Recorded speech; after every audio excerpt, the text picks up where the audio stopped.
Imagine you're planning your wedding, but rather than getting excited, seeing the whole day come together, you're fielding pressure from your fiance's family, pressure to accommodate his sister so she doesn't spiral. That's happening to one of you, so you reached out to our community for insight and support. Here is what she wrote us, and then we'll talk about it.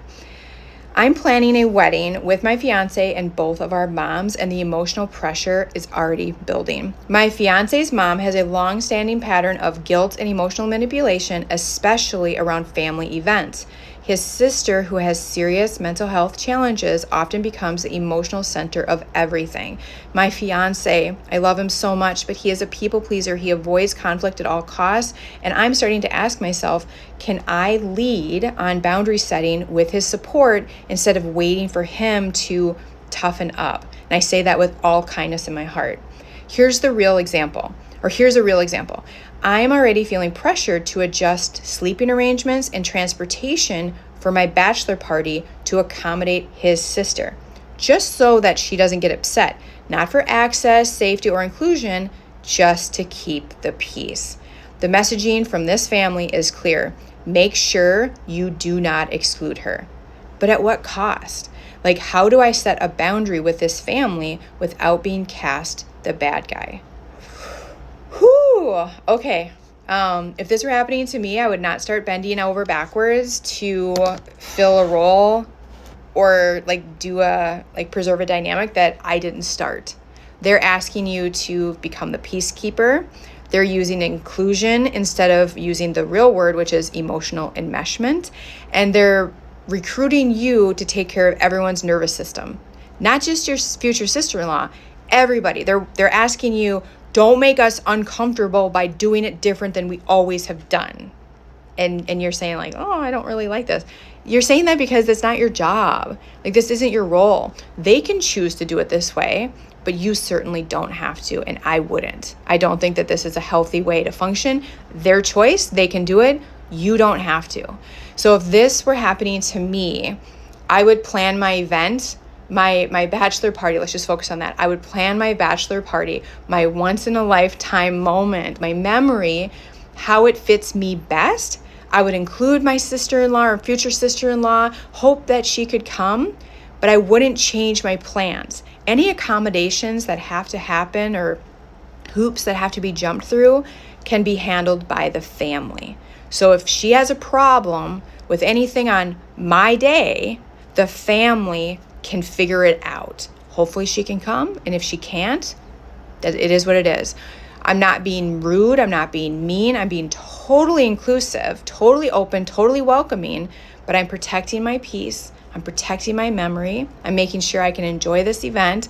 I'm also making sure I don't start to resent everyone in this family. So I'm protecting the relationship with each one of these people. So I hope that makes sense.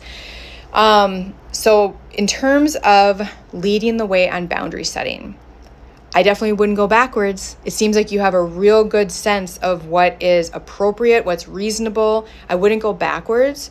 But one thing I might do, and this is coming from my personal experience, I would give my fiance the gift of just offering up counseling. Not because he's broken, but because you're saying, like, this is the type of dynamic he's coming from.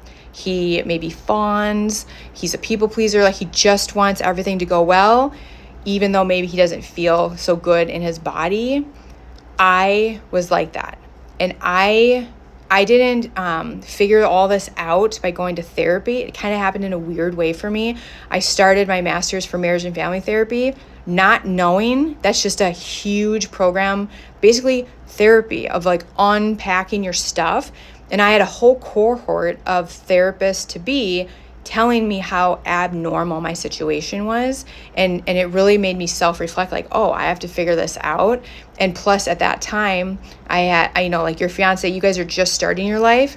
But at that time, when it was being like reflected back to me, I was already feeling like I was being pulled into like my old life from my family of origin, trying to make sure, everyone's happy here, but then also trying to become an adult, be a mom, be a wife, like all that. It was just being torn into. So it happened for me that way, but I really can't tell you how appreciative I am for that program and for my people, telling me like, fix this, like this isn't normal, because it was their permission that helped me untether. And I think it's very valuable if your fiance can hear it from a neutral third party, like a therapist, say like, this situation, this dynamic, this isn't a role you have to continue in your family of creation. Like when you marry, your wife and you start your family, you no longer have to do your family of origins dance. Like that's their choice. You get to make different choices, and giving him that permission